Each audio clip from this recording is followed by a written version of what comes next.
Quick reminder before we get started, if you haven't subscribed or followed this podcast on your favorite podcast platform yet, I would really appreciate it if you click the follow button now or the subscribe button, as it will really help us a lot. In this episode of Recovery Snippets, I speak with the very knowledgeable Talida Voinea. So Talida is a fertility awareness educator, and she's so knowledgeable on hormones and gut health. So in this snippet, I ask her how dieting, restrictive dieting, crash dieting, or yo-yo dieting can affect our thyroid and how we can take care of our thyroid.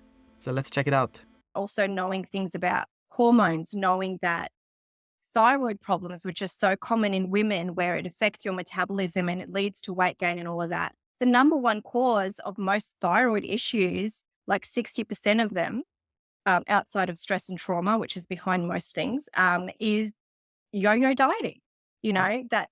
It is, because it's you put so much stress on your body and your nervous system when you're constantly restricting. So both from a physical and mental place. And that was never okay for me. So I learnt to listen to my body. Our needs as women, our calorie needs fluctuate throughout the cycle. And I find that with a lot of the girls I speak to, they hate that. They try to be like a man. They try to have the same thing every single day.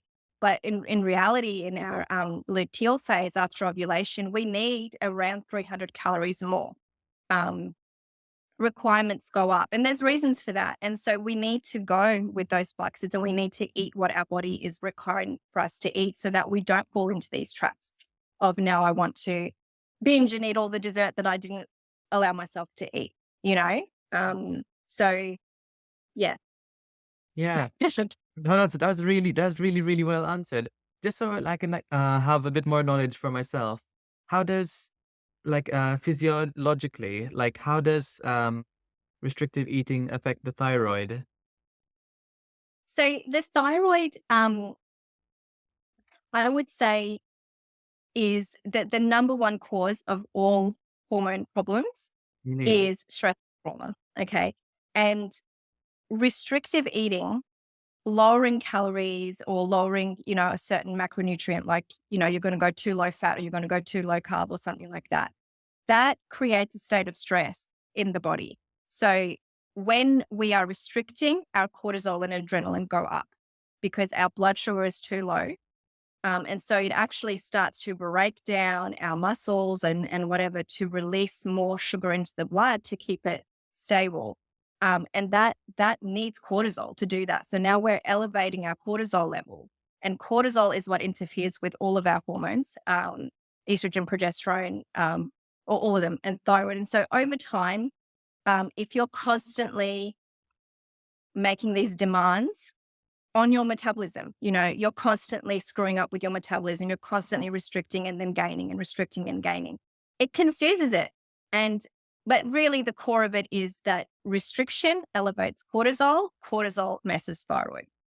And that doesn't necessarily have to happen from dieting. It can happen from trauma. It can happen from prolonged stress and over-exercising, like anything that, too much coffee, whatever, like anything that keeps your cortisol too high for too long can eventually lead to thyroid. Same as with pregnancy. That's a massive stress on the body. That's why we have, and it's very depleting of the body. So that's why we have increased rates of thyroid problems that develop in pregnancy as well. Wow. And with the thyroid, so because I assume if people have been struggling with disordered eating habits or even eating disorders, they're not just having these disordered or very restrictive diet habits, but it comes along with anxiety.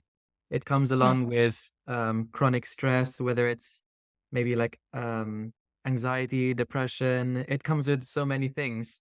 Even if you're well, I'll call young, as in below 30, can you have thyroid problems? Or is it just mainly for 50 plus, for example? Yeah, so the prevalence of thyroid issues does go up with age. So it happens quite a lot around the menopausal transition, that thyroid problems can come up, and also pregnancy. Pregnancy and postpartum is when it comes up a lot, but it can happen at any time. based on whatever, like whatever was in your past, your childhood, any stress or trauma, genetic predisposition. So it definitely can happen. But we know that the prevalence increases with age as our metabolism naturally declines. And then the menopausal transition, because we lose our progesterone, and we lose our progesterone and our insulin changes, and we become more insulin resistant. That then affects the thyroid. So it's much more common during menopause. And because of the massive demands on the body at pregnancy and postpartum with breastfeeding, it is more common then as well. So yeah, but it is possible at any time. Yeah. Wow. And so is there a way to, lack of a better word, if this is the right word, reverse or like re-regulate your thyroid hormones? Yeah, thyroid's probably not my biggest, like, you know, Mm, my main area of focus.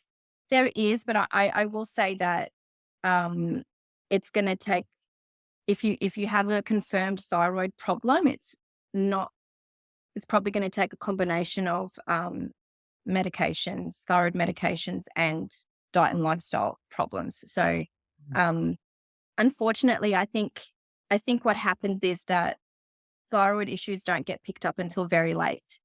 Um, and a lot of the testing that we do at the doctors, they only test the TSH hormone.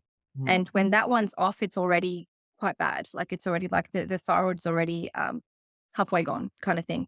And so it's very difficult to recover from that without the use of medication. And medication does help you feel better faster.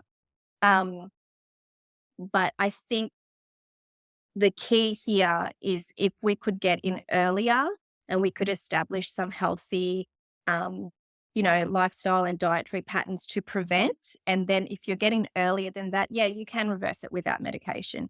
But it's just that it takes so long for women to figure it out. Like I've had so many friends that know it's their thyroid, but doctors refuse testing, or it just doesn't show up. But it doesn't need to be that extreme to be your thyroid. Like if you know you're feeling awful, you can start implementing some things early.